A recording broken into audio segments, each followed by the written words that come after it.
Buenas noches. Sí. Hoy les explicaré mi trabajo, la práctica que les cada uno y pasamos a la pregunta. La pregunta uno nos pide realizar un informe y un video sobre los materiales en la fabricación de núcleos magnéticos y es un trabajo que ya realicé y ya lo subí al canal, mi canal de YouTube y adjunto el link. Paso a la pregunta 2. En la pregunta 2 nos dice que el núcleo central del círculo magnético es, tiene una bobina con 800 espiras y el material es de acero fundido con un valor de permeabilidad relativa de 1000. Aquí en este dibujo nos dan las longitudes y las áreas de cada lado del material y finalmente nos pide hallar la corriente. Primero nos pide hallar la corriente eh, aplicados a una bobina con un entrehierro para un entrehierro con un flujo de 1 mW más la suma de mis dos últimas cifras de mi código entre 100. Y con esto pasamos a la solución. Ahora, mi código es U20246193, por lo que las dos últimas cifras serían 9 y 3. Y para el flujo, tengo que es 1 más 9 más 3 entre 100, nos da como resultado de 1,12 milihuevas. Ahora, como primera instancia, hallamos las reluctancias de cada parte del material, que sería la reluctancia del núcleo, del entrehierro y de los laterales. Para hallar la reluctancia es la longitud sobre la permeabilidad por el área. Y la permeabilidad conocemos que es la permeabilidad del material por la permeabilidad del vacío.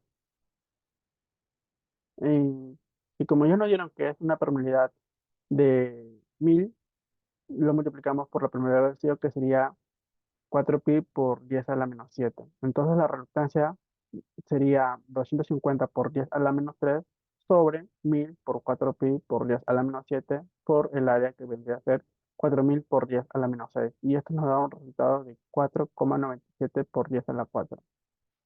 Igualmente aplicamos para los laterales y para el entrehierro.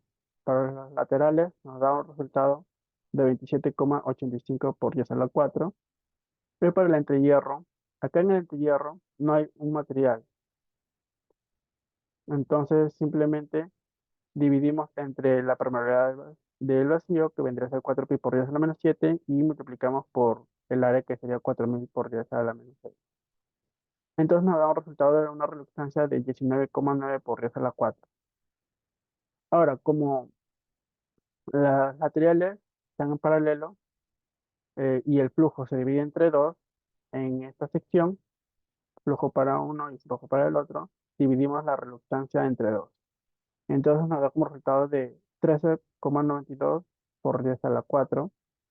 Y para este, ahora lo que hacemos es sumar las reluctancias para hallar una reluctancia total y así poder multiplicarlo por el flujo, que ya tenemos entendido que el flujo por la reluctancia vendría a ser a la fuerza máxima 3. Entonces, la reluctancia total nos daría como resultado 38,79 por 10 a la 4. Simplemente reemplazamos en la fórmula. Ahora también tenemos conocido que la fuerza máxima motriz es igual al número de vueltas del denominado por la corriente. Y justo es la corriente lo que queremos hallar. Entonces reemplazamos 1,12 por 10 a la menos 3, que es el flujo por la reluctancia de 38,79 por 10 a la 4, todo dividido entre el número de espiras. Y nos da como resultado una corriente de 0,54 amperes o 543 miliamperes. Ahora, para la parte B, nos dan esta fórmula y nos dicen que Z vendría a ser el- las dos últimas cifras de mi código entre ellas. Y entonces seguimos y entonces mi Z vendría a ser igual a 1,2 y entonces hay lo que vendría a ser la inductancia del campo, que vendría a ser igual al flujo sobre el área. Y ya tenemos estos dos valores, que vendría a ser 1,12 por 10 a la menos 3 sobre 4000 por 10 a la menos 6. Y esto nos da como resultado de 0,28 Tesla. La reemplazamos en la fórmula anteriormente dada, que entonces nos quedaría que 0,28 es igual a 1,12 por 10 a la menos 3 por la intensidad. Esto sobre 1 más 10 a la menos 3 por la intensidad. Entonces, reemplaza el paso de decimal a fracción para hacerlo más sencillo el cálculo y bajo el negativo lo paso a positivo bajando el número. Entonces, simplemente reemplazo, acá hago el método de sándwich y nos queda que 0,28 es igual a 6 por la intensidad por el H sobre 5 por 10 a la 3 más 5 a H. Entonces nos da como, esto es igual a 1400 más 1,4H, que es igual a 6H. Y entonces el H, que es la intensidad, nos da un valor de 304,35. Esto es para lo que sería el núcleo y los laterales, ya que tienen un material, son parte del material. Para el caso del entrehierro, como no tiene una permeabilidad relativa, simplemente dividimos la inductancia del campo magnético sobre la permeabilidad del vacío.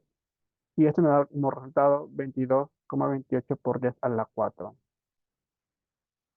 Ahora, para hallar la corriente, como ya había dicho que era este número de espiras es igual a la intensidad, pero en este caso es por más la longitud. Por la longitud, ajá, eh, por la longitud, ya que la intensidad por la longitud es igual a la fuerza máxima 3. Entonces simplemente reemplazo l- l- sumo las H eh, y lo multiplico por sus respectivas longitudes también. Entonces esto nos da un valor de 511,93 y esto lo divido entre 800 para tener la corriente y nos da como resultado de 0,64 amperes. Ahora pasamos por la pregunta 3 y acá nos da otro circuito y esto nos dice que el circuito es ideal presentado tiene tres bobinas, siendo N1 igual a dos veces N2 igual a 3 veces N3, que es igual a 450 espiras. Aparte nos dice que el circuito magnético, la sección del circuito magnético es de 2000 milímetros cuadrados, más las dos últimas cifras, y este, mm, más las dos últimas cifras,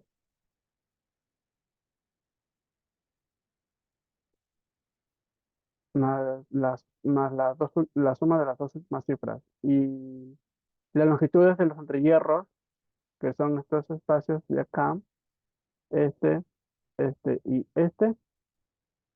sería la longitud del primero es igual a dos veces la longitud del segundo, es igual a 1,5 veces la longitud del tercero, que es igual a 3 milímetros. Entonces, reemplazamos y nos da que L1 es igual a 3 por 10 a la menos 3, L2 es igual a 1,5 por 10 a la menos 3 y L3 es igual a 2,10 a la menos 3. También nos dan las corrientes, que la primera vendría a ser 1,5 amperes, la corriente 2 0,5 amperes y la tercera 0,4 amperes. Ahora, como dijimos que la sección del circuito era de 2000 milímetros cuadrados, más la suma de mis dos últimas cifras nos da como resultado de 2200 por 10 a la menos 6.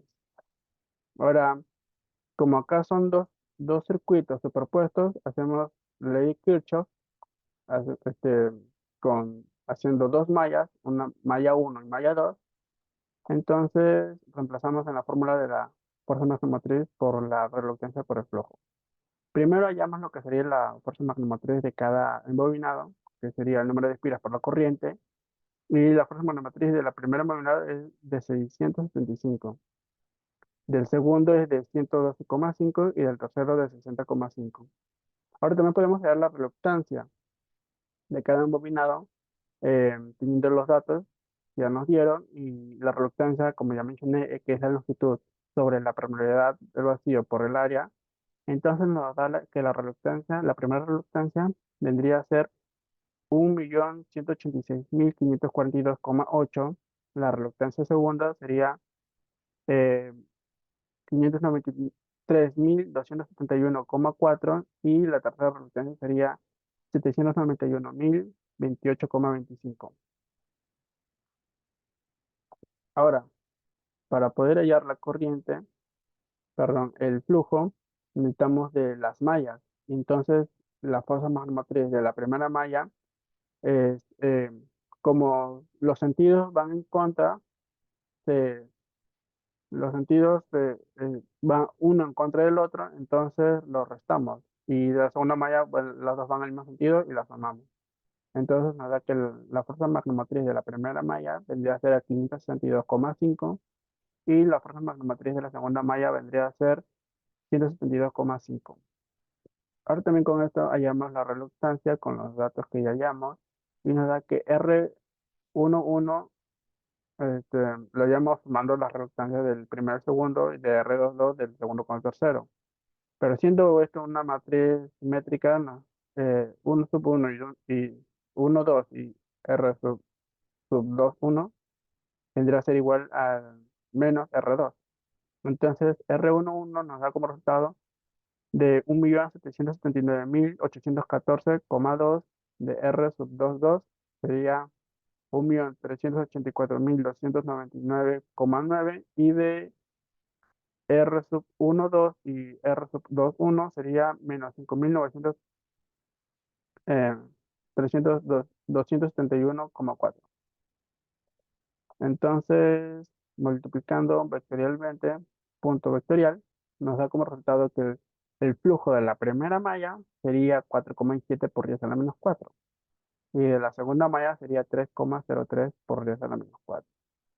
Ahora con estos flujos lo podemos dividir, subdividir y poder así hallar el flujo, separar y hallar el flujo de cada embobinado. Entonces, nos da que el primer flujo, como no hay una interacción entre ellos del primer embobinado, entonces sigue siendo el flujo de la primera malla, que es 4,17 por 10 a la menos 4, pero en el caso del segundo embobinado hay un choque, hay uno que va en contra del otro. Es por eso que eh, restamos el flujo de la primera malla con el de la segunda y nos da como resultado que es 1,14 por 10 a la menos 4 y finalmente el flujo del tercer embobinado es parte de la segunda malla, entonces es igual a 3,03 por 10 a la menos 4. Y como segunda parte nos pide la inductancia magnética de los entrehierros. Pero como ya tenemos el flujo y sabemos que la inductancia magnética es el flujo sobre el área, simplemente dividimos el flujo entre el área, que el flujo de cada uno entre el área que es 2.200 por 10 a menos 6. Entonces, la inductancia del primero nos da como resultado que es 207,3 militeslas. El embobinado del segundo sería 56,66 militeslas y del tercero sería 150,5 militeslas. Finalmente, en la pregunta 4, dice que es una estructura magnética en serie paralelo, cuya curva de magnetización está descrito en el problema 2 y es mostrada en la figura. El factor de apilamiento para el núcleo es de 0,9 más la suma de las dos cifras de dos últimas cifras de mi código entre 1000. Y nos pide que determinemos la corriente para un combinado que tiene 600 vueltas y un campo magnético de 0,9 miliweber. Y también nos dan estos datos que nos servirá para poder hallar la longitud del material. Entonces, primero hallamos lo que sería el área y nos da que el área de la extensión transversal es 0,05 por 0,05. Eh, se apaga, se apaga, se apaga.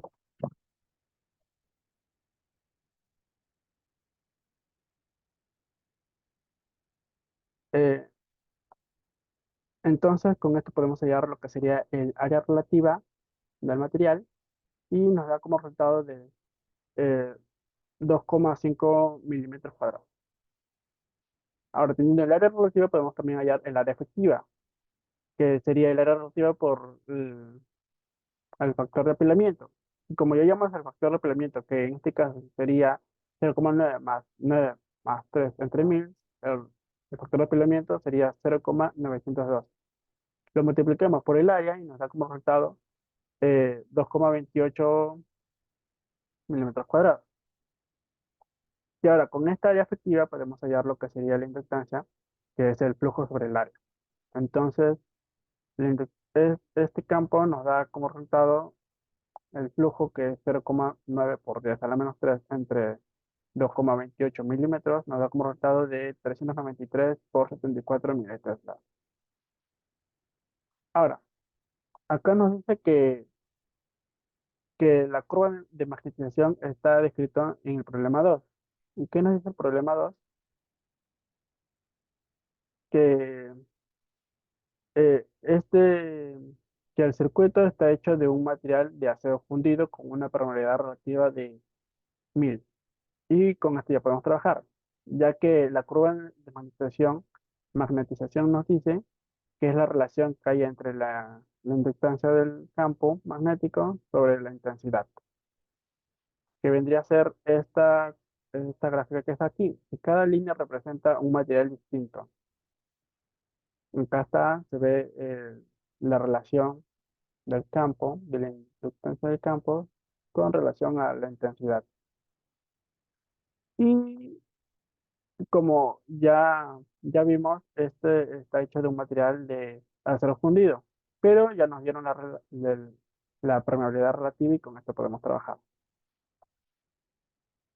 Ahora, eh, necesitamos hallar la inductancia para poder, perdón, ya tenemos la inductancia, necesitamos hallar la intensidad del flujo para poder seguir operando. Entonces dividimos, perdón, ajá, dividimos la inductancia del campo entre la permeabilidad relativa. Y esto nos da como resultado 314,12, que es igual a la intensidad. Ahora, la fuerza magnomotriz es igual a la intensidad por la longitud, pero no conocemos todavía la longitud del material, y es por eso que necesitamos estos datos que están acá más arribita. Entonces nos dice que la longitud vendría a ser igual a toda esta área de acá, menos el, el espesor, el ancho del material. Y en este caso sería 0,2 menos 0,05, ya que al ser 2 y al ser la mitad de cada uno, resulta en uno mismo. Así que sería 0,2 menos 0,05 multiplicado por 3 para poder completar estas tres partes del material, más la parte superior, que vendría a ser 0,04 menos 0,1. ¿Por qué 0,1? Porque sería la mitad de este ancho menos la mitad de este ancho más este ancho, que como resultado sale 0,1. Entonces simplemente operamos y nos da que la longitud vendría a ser 0,45 más 0,6, la parte de los laterales más la parte superior e inferior, y nos da que la longitud total es de 1,05. Entonces ahora sí podemos hallar la fuerza magmotriz. mm, Lo multiplicamos por la intensidad, la longitud por la intensidad, y nos da como resultado que la fuerza magmotriz es igual a 329,826. Ahora, esto podemos usarlo para poder hallar la corriente, que es lo que nos piden. Y dividimos la fuerza magnomotriz por el número de espiras, que es 600, y nos da como resultado de 549,71 miliamperes.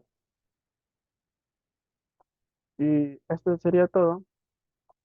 Gracias.